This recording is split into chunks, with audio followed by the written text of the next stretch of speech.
Hello,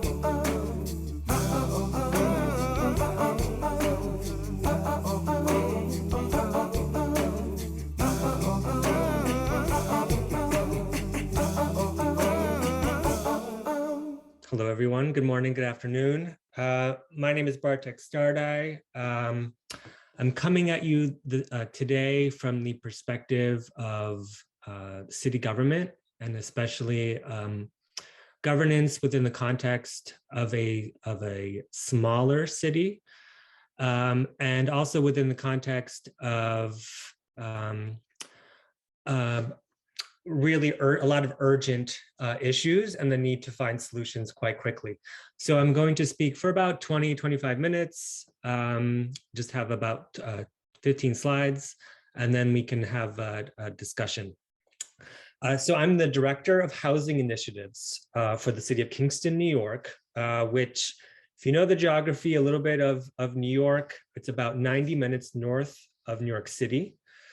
I started in this position in January of this year, so I'm a little bit new. But what I do want to stress is that this is a new position for the city. It's also a pretty unique position for a city the size of Kingston to have.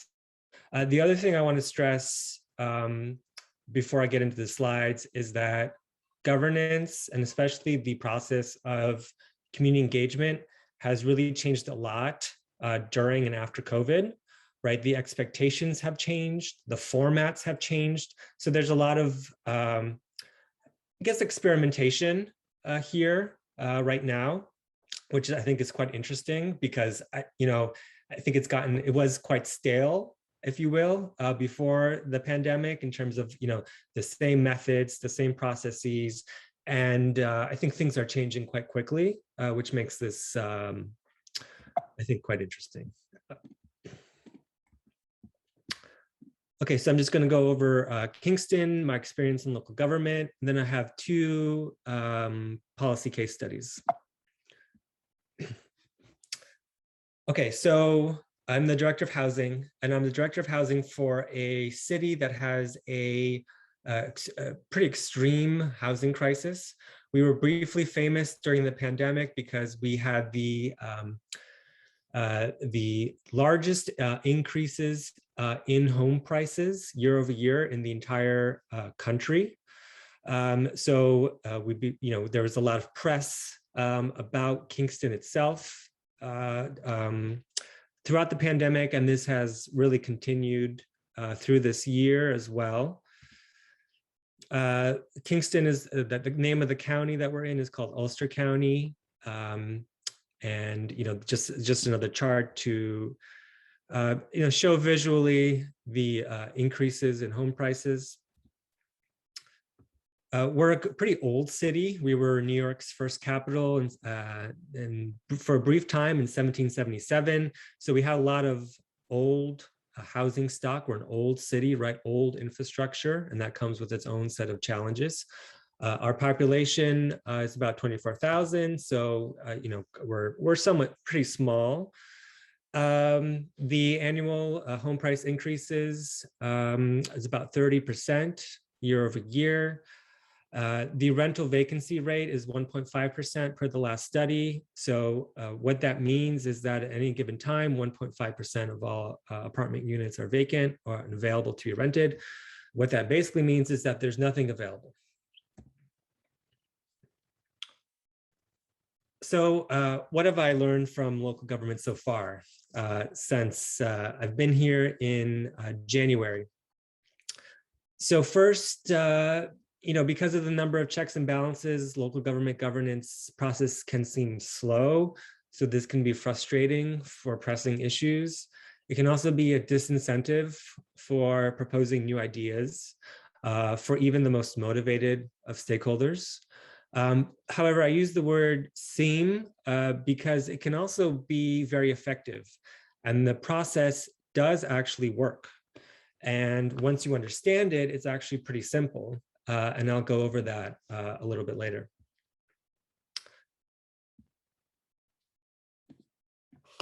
Second thing that I've learned, so there's at times a pretty awkward interaction between the elected officials of the city government, and the government staff, of which I'm a part. The government staff is the one that tends to actually bring anything meaningful forward, while the elected officials in this case, primarily discuss and debate those proposals. But generally speaking, there's not a lot of collaboration between those two groups. Within the core team itself, there's a lot of disagreement about the level of community engagement that is always needed. All right. So there's different approaches within the government staff itself, or the core team, but there's a pretty strong desire to formalize the process so that they know in advance, right? So that they have a predictable process that they follow. It makes everyone's job presumably much easier, right? And lastly, even for an issue such as housing, where I discussed previously, we're at such a crisis level, that the level of public engagement is still verges on apathetic, right? However, there are certain outreach methods that can pretty effectively bridge the gap. So, for instance, for a city of 24,000. Kingston has a pretty strong civil society, right? There's different boards, there's different nonprofits, there's different foundations, there's private sector actors, and even though these groups don't have a formal role, right, in the governance process or in the policymaking process, reaching out to these established groups can bridge the gap pretty effectively for most issues. So before I jump into my case studies, I do just want to go into a little bit of theory and just about the role of decentralized governance, right, in city government. I'm just going to read this quote. So decentralizing governance enables people to participate more directly in governance process and can empower people previously excluded from decision making. Decentralized areas of administration pave the way towards a better understanding between citizens and officials. It increases efficiency and responsiveness of government. So some might see this as a somewhat controversial quote, if you're in government, perhaps not.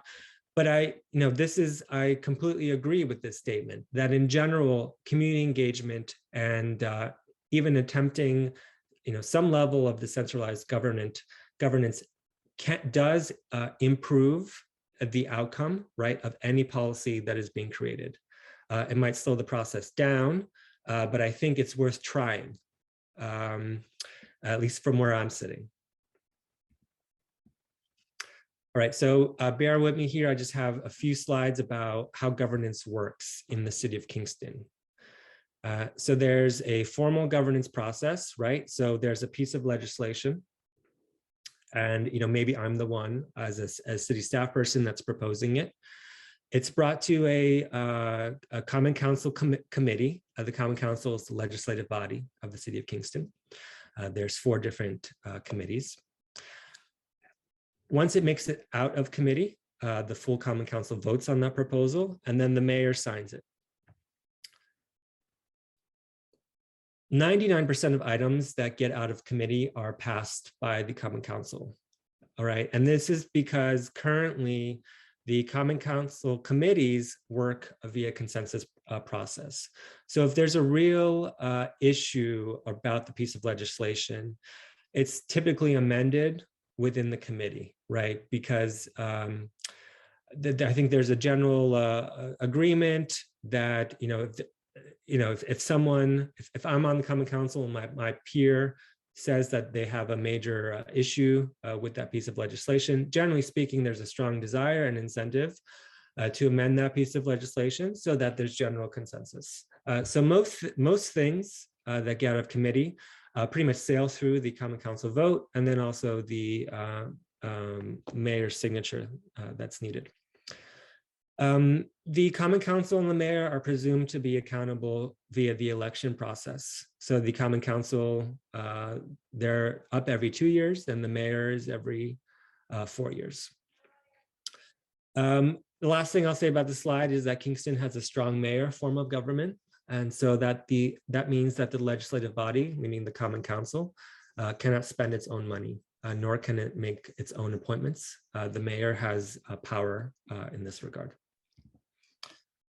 There's also this informal governance process that happens before the legislation comes to the Common Council, right? So there might be a project proposal, again, from a staff member.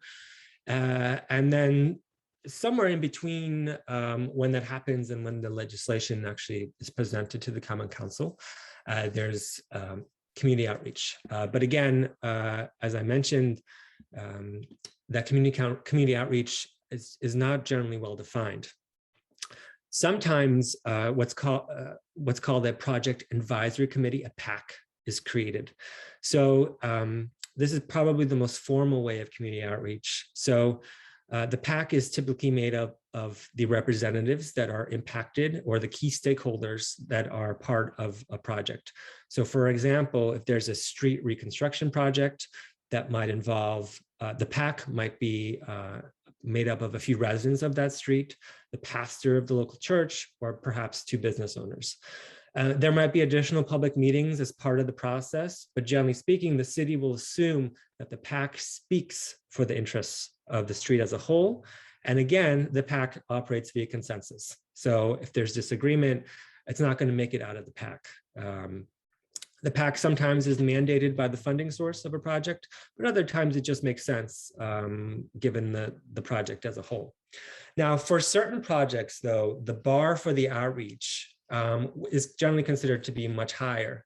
So for instance, if there's a plan to adopt a general plan for electric vehicle incentives in the city of Kingston, the Common Council might expect that the plan sponsor speaks to the transportation groups in the city, for instance.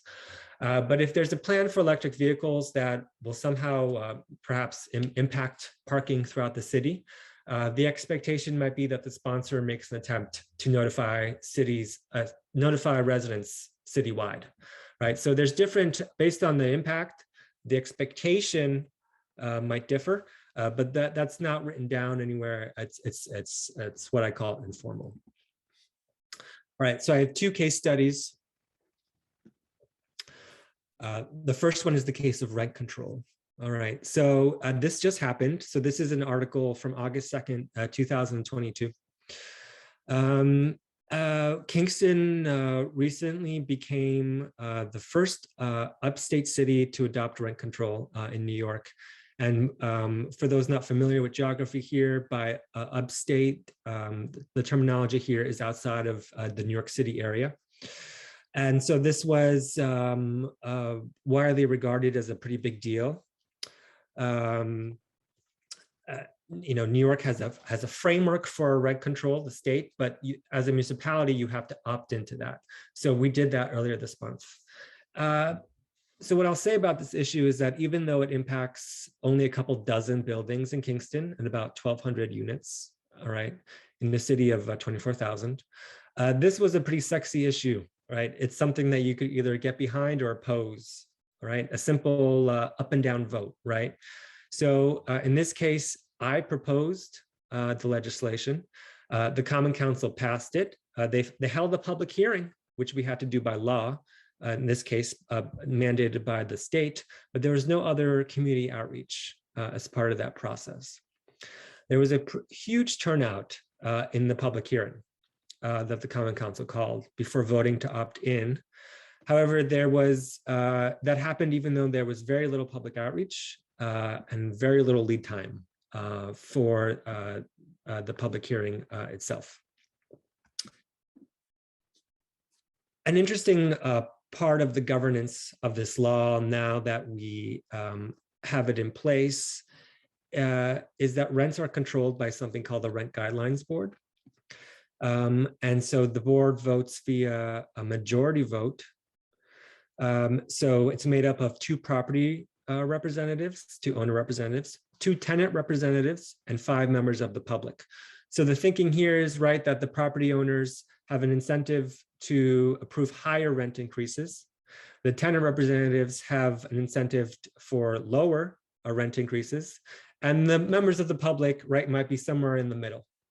In this governance structure, the members of the public, by design, outweigh the tenants and the owners, so they can outvote both the tenants and the owners, and they're appointed via recommendation of the legislative body, the Common Council in this case. So that was the case of rent control, and again, we sped through this process as a city. This was a big vote, but the impact is somewhat limited. So here's another case study that's happening right now in Kingston, and it's the case of zoning. In my view, there's no other issue as important to housing issue as zoning is. All right, and zoning basically sets the framework for how you can build, where you can build it. If it's too restrictive, you're not going to be able to have any housing over the long term. The City of Kingston's current zoning code was completed in 1963, so it hasn't been updated for a long time. The mayor made the decision to do a complete redo in 2018. Rarely do cities do a citywide rezoning, especially places with the population of Kingston. So this is a huge opportunity, not only for Kingston, but also for me within city government to engage the citizens at large via a process that will be inclusive, because the end result is going to impact everyone. The challenge of this issue compared to rent control is it does not have the same level of sexiness in any way, right? This is a 200-page document. It's easy to tune out. It's a little bit more difficult to understand, even though the long-term impact is potentially much more transformational. It impacts all aspects of affordability, accessibility. Overly restrictive zoning makes it very difficult to build new housing, driving up rents and prices. And outdated zoning leads to bad decision and very poor urban planning.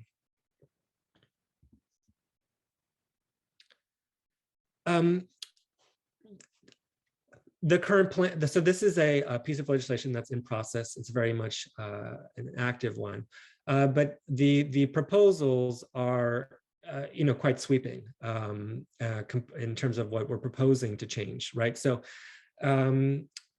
single-family zoning, if you're familiar with urban planning in the United States, is kind of a sacrosanct, very common type of zoning, which basically says you can only build single-family homes, single-family dwellings throughout much of the city. Our current zoning plan would change that. So I just highlight this as one of the issues I'm not going to go into detail about what's in the zoning itself, but just know that it's quite a change, right? And so it speaks to the importance of engaging the community. I'm just going to briefly walk through this timeline with you. So I mentioned the process started in 2018. The city hired a consultant to do the project in 2021. This was somewhat delayed because of the pandemic. We started with a visioning process last fall. So before we even wrote anything down, and I'll go into this a little bit later, what is the vision for our community, right? What do we want long-term to solve in our community? How should Kingston look in the next 50 years? These are the types of big questions that we asked. We released the first draft this spring. We did a lot of community outreach to get input on that first draft. I'll talk a little bit about that as well. A second draft was released this Monday. We're doing another round of input this month. And then that will get us to a final draft. That will go to a Common Council committee, the Laws and Rules Committee in this case. If it makes it out of committee, it then goes to the full Common Council, and then the mayor will sign it.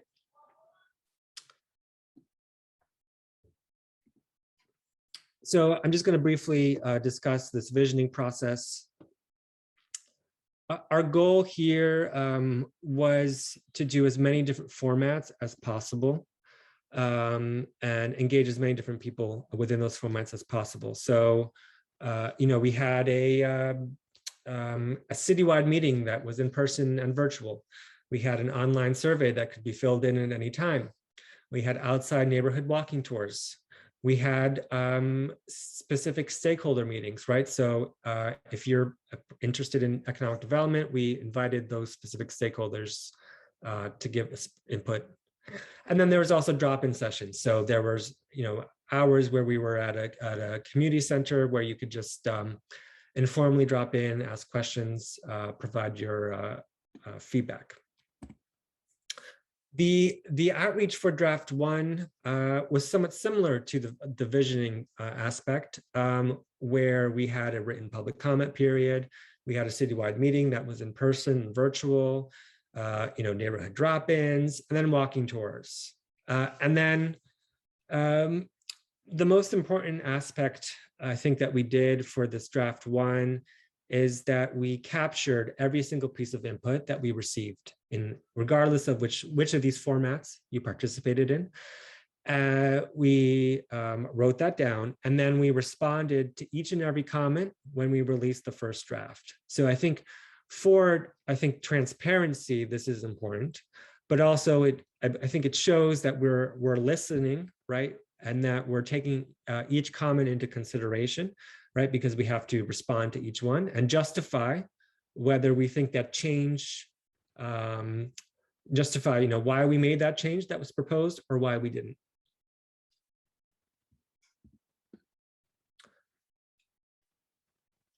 So, as I mentioned, this is a really complex change. This is a big policy change.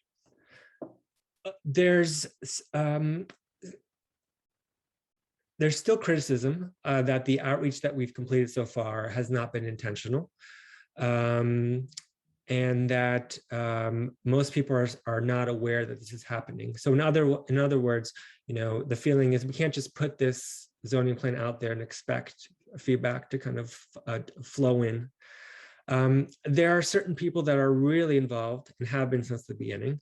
And some of these people are really for the plan and some are really against it. But still, at certain events, surprisingly low turnout, given the potential impact of this.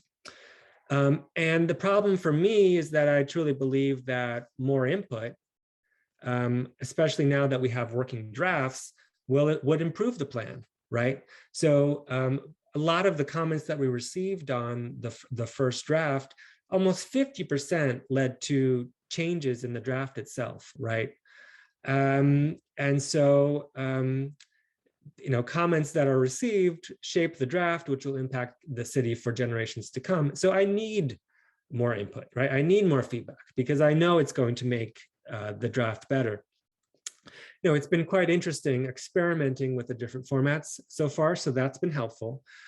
But my goal going forward is to really reach out intentionally to certain stakeholder groups that I know should be participating and whose feedback I know will improve the process. So I'm pivoting, if you will, from putting it out there to being a little bit more intentional in my outreach. So just a few overall learnings from zoning and then rent control. So, number one, it's quite clear issues that are regarded as pressing will get more attention. I start as an advantage in this regard because housing, there's pretty broad consensus that this is important, that we need to do something. And so, but still, as you saw with rent control, that led to a lot of attention. Zoning, a little bit less so. Intentional outreach, I think it's clear that if we can show that we reached out to certain stakeholder groups, especially those that might have been shut out of processes in the past, will make the end result more legitimate and the end product more legitimate. A third bullet point, who has the convening power and the legitimacy here? And I think this is a little bit of a surprise for me, but it's not always city government in this case. In certain cases, it might be a nonprofit actor, right, or a church, who, if the church says we're convening around this, they're going to turn out people. If the city does the same thing, the city might not always have the legitimacy and the convening power here. And then lastly, I'll just mention, I'm quite interested in the aspect of citizens' assemblies as an alternative outreach model. And if I had to do the zoning process again, I probably would go for this as another track. And so, briefly, if you're not familiar, this is where I think this is quite somewhat common in France. I know Paris has been doing this for a while. There's random selection, so citizens are chosen by lottery. And then this group of citizens hear both sides of an issue, right? Hear from experts, interest groups, and witnesses. And then the citizens debate among themselves. And they either have advisory power, or in some cases might even have power, that's binding regarding a decision. All right, and this is my last slide here. So this is the City of Kingston City Hall. Symbolically, it's quite important in Kingston because it's on top of a hill and literally right in the middle of the city. It fell out of use in the early 90s. So it was vacant for about 10 years. And its vacancy coincided with the economic decline of Kingston as a whole. And I think a loss of confidence within the city. And so the restoration of the city, this historic city hall, rekindled the kind of confidence in the power of local government, and in just Kingston as a whole. And so I think it has important symbolism, but it also has beautiful meeting spaces, views of the mountains, as you see here. And this has been surprising to me. Anytime I've held any kind of event in here, no one turns out. All right, no one comes to my meetings at City Hall. It's when I host meetings outside of City Hall, and intentionally pick places outside of City Hall that I get any kind of feedback or real participation at all. So I'll end there. Thank you.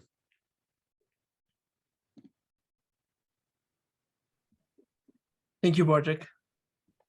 That's that's quite both a bit sad, but also revealing that people don't show up at City Hall. Maybe they are weirded out by the authority of it. I don't know. Something like that, right? Yes. We have I'm going to ask people to ask their questions. Either you can type them in the chat and I'll read them out loud if you don't want to say them out loud yourself, or you can do like Sandy and put your hand up and ask it. So Sandy, go ahead. Hi, thank you so much for that presentation. I also grew up in a small town in upstate New York. Okay. So I know Kingston. Excellent. I would say, my solution to empty City Hall would be host a big party or something. Make it fun. Yeah. Free movie nights or matinees or something. Yeah. So I really appreciated your explanation of the political process and how it worked in the smaller city. It's similar. I'm from Miami now. Mm-hmm. It's similar in our local and state politics as well.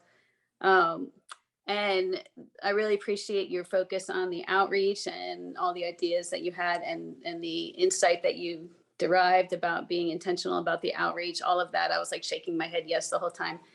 I read this fascinating book by George Sarkadakis called Cyber Republic.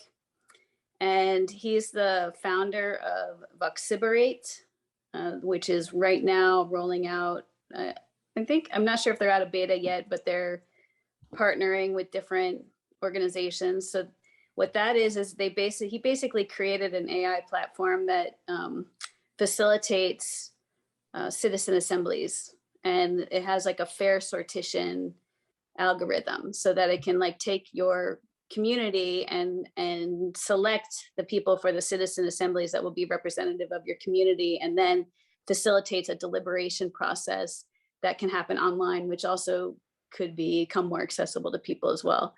Yeah. And so, you know, I got the demo of it and I was really impressed by the demo, and I'm excited to see this rolling out in different places, but it can be a part of a DAO deliberation level or layer as well, as kind of like a analog or in real life kind of deliberation. So, and the book is fascinating too. So I actually think that the citizen assembly model is the way to go. So it's really interesting to hear that that's what you're doing. And I'd love to hear the follow-up on how that works for you. Great. Cyber Republic. Yeah, Okay, I'll great. put it in the chat too. Great, thanks.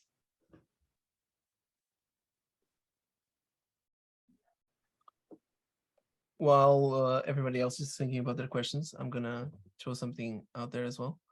I was listening to you, Bartek, and I was thinking from the point of view of a designer researcher that also needs feedback from users to improve the products that we're doing, or the understanding of the problems that we're trying to solve and all that. I was thinking that, you know, there's a bunch of user research methodologies and practices that always struggle in the same point, which is how do we make people show up so that they can use our product and give us feedback, or in your case, review our drafts and give us feedback, right? And I was commenting this the other day with someone, and all of the major minds in the fields and all the books and all the references say bring donuts as the answer to that. So basically try to move people by food and to make them show up. And it sounds like a you know, small little thing, but I've tried it before and it worked, right? I was in an office and I wanted people to see the usability testings and participate in it, and donuts did a trick. And I think the suggestion of Sandy of throwing a party is not that weird. I think maybe that can be a way. Yeah. But I was listening to your testimony, and I was like, okay, yeah. I mean, it's the same challenges. So when we're doing research, we're worried about, do we have a fair representation of the users? In your case, the citizens. Are they showing up and saying what they think about it, or are they weirded out because there's some power dynamics at play or whatever it is, right? So there's all these concerns which are similar in that sense, and a bunch of issues in DAOs right now also revolve around this, right? A bunch of DAOs have voter apathy as well, and low participation, and so on. I wanted to ask you, and you mentioned this a couple of times. Do you think that the sexiness level of the issue is the major factor that influences people showing up and participating on it? Like you said, for the rent control issue, since it is more sexy or more on the trend right now, more people participated. Do you think that's the thing that contributes more for people showing up? I do, yes. But, you know, there's different ways you can frame an issue, right, to make it more appealing or to make it more interesting. So I'm going to go back here to zoning, where, you know, this article made turned there's a lot of things contained right here within the zoning reform. One of those is single family zoning or single family restrictions, and the fact that we're changing those and would be changing those in the proposed draft, and we would be one of the few cities nationwide to do that on a citywide level. And so there's different pain points or different framing here that I can use, right, to make the issue a little bit more appealing, and not only more appealing but also relatable. Right. So, you know, when I say zoning reform, no one knows what I mean. When I say sidewalks, or when I say, you know, affordable housing, right, it's a little bit more relatable. So I think there's things that we can do around the framing of an issue to you know, pump up the dial in terms of the sexiness, and you know, one's ability to engage on an issue. And, you know, I don't think it's, you know, I also I don't think it's on me, right, to do that. It's on me to explain what's happening here, right, to explain what zoning reform is and why it's important. I take that responsibility on 100%. So, but yeah, I think it's all about the framing as well. Yeah, that's also why I was asking, because if that's the driver that would lead to more people showing up, then that's what we should optimize for. And it's basically, marketing in a way on how to brand this issue as something people should relate to and be concerned about, right? Yep. And I do think that the driver for that the approach of making it relatable is interesting. And when you were describing, I was like imagining, on the streets of the city, an overlay of, oh, this zone is going to become this, or this zone is going to become that, and something like that, so that people, when they were walking by, they would see and interact with it, right? Yeah. That could be closer to them. Mm-hmm. Sandy, go ahead. So I'm also a student in public affairs. So we learn all about these policy issues from the different frames of, who's creating the policy and who's interested in it. And so the word, that we're looking for is salient. So it's a salient issue to the public. And growing up in a small upstate New York town, very, very often the concerns with anything having to do with City Hall, which I don't even really remember many people ever wanting to do anything with City Hall. But when there was a concern, it was something that was affecting their livelihood. It was something that was affecting them in the short term. So helping a population also understand how politics works in the longer term, and how policy initiatives now are going to impact them 10 years from now, and for them to care about that requires maybe other strategic initiatives as well, that involves the school system and how you're teaching the kids in school about the political affairs and things like that, or how you're engaging them in the political process as well, because some of these kids are going to grow up and stay in the town, and they're going to be the long-term people that are going to care about the long-term impact. There's a small percentage, these small towns. I mean, you're closer to New York City, so you probably get more New Yorkers that are escaping the big city, and a higher, it probably increases the wealth gap. And maybe causes some tension with the locals that have been there for generations, and then the new ones, raising the pricing of housing and things like that. But those are all interesting issues that I think could lead to a greater education among the residents as a whole, as to kind of the difference between short-term and long-term impacts of policy, and how do they want to see the city growing 10 years, 20 years from now, and that kind of strategy process. So yeah, I know in my town, 2/3 of the people that I graduated with left town, and they were just wanted to get as far away as they could and into larger cities, places with more opportunity and things like that. So it's definitely a different challenge when you're working with the smaller cities. Yeah, I'll just add one of the arguments that I'm going to make here, and one of the arguments, one of the justifications for tackling zoning reform is that if we don't do anything, your child won't have a choice, right? They'll have to leave, all right, because they'll be priced out. Okay, so but I think I love the idea. What you're describing is like a much larger ecosystem, right? Of city government,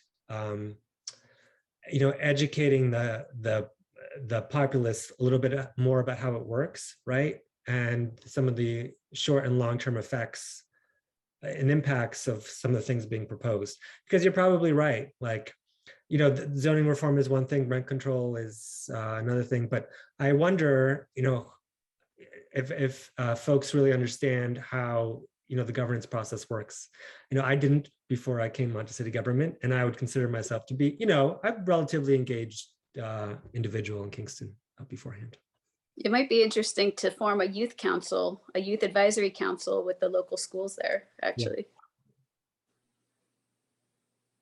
Yeah, to educate more long term. Bartek, I have another question, which I don't think you mentioned it specifically in your presentation. first of all, what you just said, that most people have no idea how city government works. I mean, I had no idea, but what you explained, I was like, huh, that's interesting. There's all this power dynamics in here, and it goes from here to here. That's cool. And I think it would be value add if everybody was aware of that, obviously. One of the things that I don't think you mentioned specifically is, and I was wondering is, who picks who to listen, right? So you said that on the community outreach engagements, you can do it as in, oh, hey, people, we're going to be in this place at this time, show up, and whoever shows up is who gets listened to, right? And whose voice is heard. It can be more or less heard, and their comments could be included or not, and so on. But I'm specifically asking about where is the filter to which voices are heard or not, and how do you guarantee that there's enough diversity on the voices being heard, basically? Yeah, I think this is one of my key learnings regarding the whole process of zoning. You know, the benefit for me here is that I've been doing this and I can improve through time because there's multiple drafts, right? So I can see what worked, what didn't.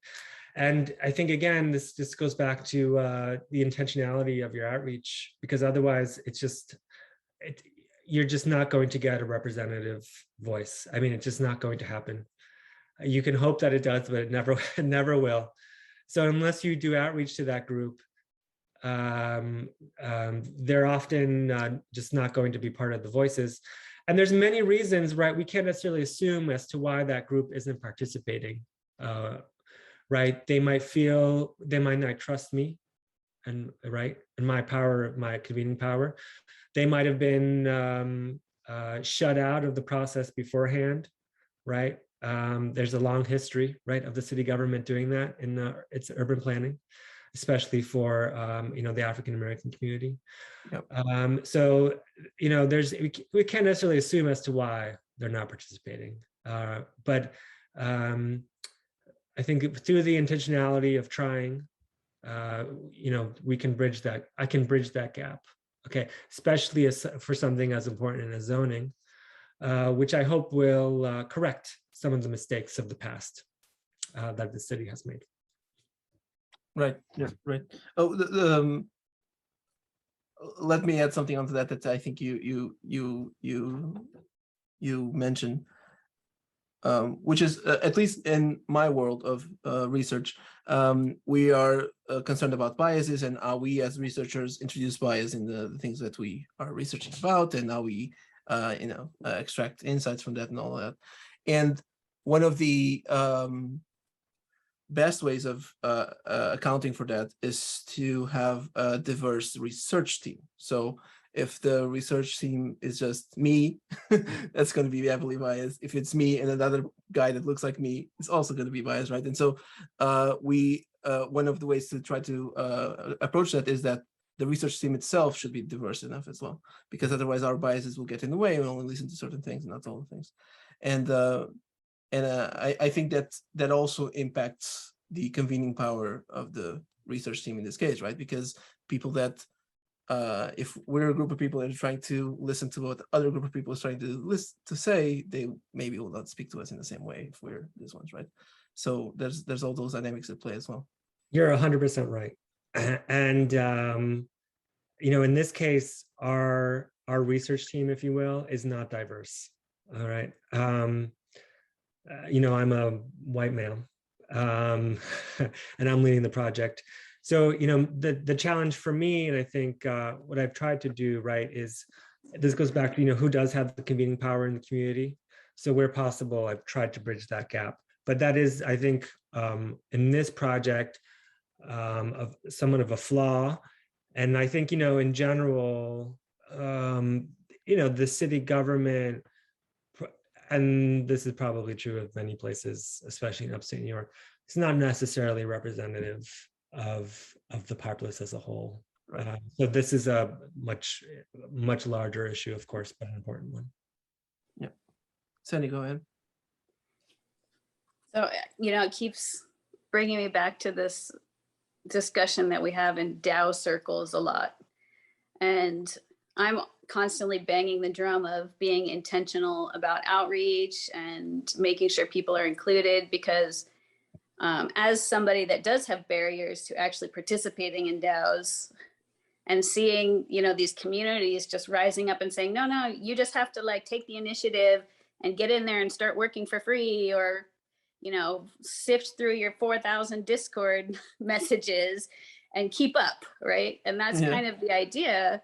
But that's extremely difficult to do for people that are already disadvantaged in other ways, right? If they're like single mothers, or they need to work, you know, 80 hours a week just to be able to pay the rent and things like that, and they're not going to be participating. They're not going to be those loud voices.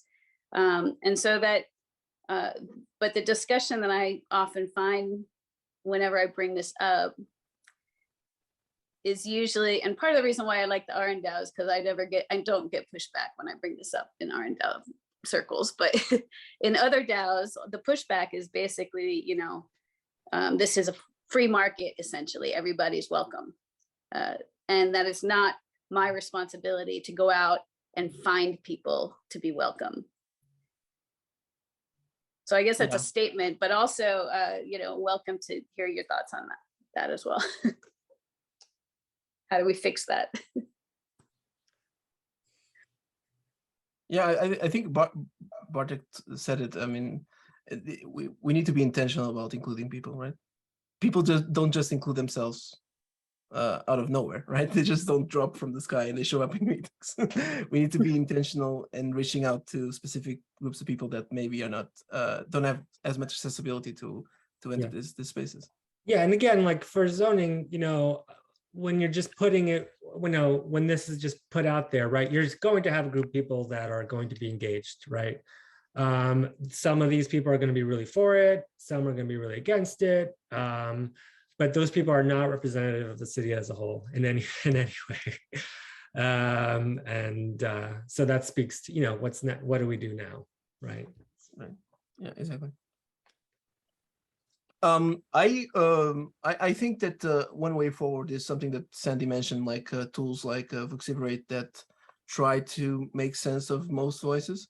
And there's some other tools. There was one tool that now I don't remember the name exactly that we were trying to experiment in RnDAO that was specifically targeted at citizen assemblies as well. And we would work with audio recordings. So everybody on their mobile phone could listen to what the issue was and then reply by voice recording. And then the AI would basically create clusters of people that think this way or that way to try to get some representation of that. And I think there's a bunch of opportunities for technology to help on the issue of diversity and representation, because it's more accessible than, hey, come to this meeting at this place in this location. And this is where, you know, right, the old model, if you will, pre-pandemic was always just, you know, one meeting in person, right, at 6 o'clock, you know, at 6 o'clock, right? Yeah. And I think, you know, with we're changing that. It's changing quite quickly in city government, especially in Kingston, and that's quite exciting. Right, to have all these different kind of formats, right, for participation. But where we are definitely lagging, I think, is, you know, where could technology further breach the gap here, right? What other tools are we not even thinking of that might make the ability to add input even, you know, more seamless, right, for that busy person? So that's the next frontier, I guess. Yes, let's try to build things like that and to test it out and experiment with it. I think that's one of the ways forward. We are about to wrap up. I think there's no more questions, and that's totally okay. This call was being recorded. We'll also post it on our YouTube channel. And for everybody here that wants to join RnDAO and see what we're up to and discuss these kind of issues and try to help with these kind of challenges, you're welcome to. And I dropped a link on the chat for you to do that. And I think that's it. Thank you so much, Bartek. Thank you for doing the work that you're doing, and thank you for presenting it to us.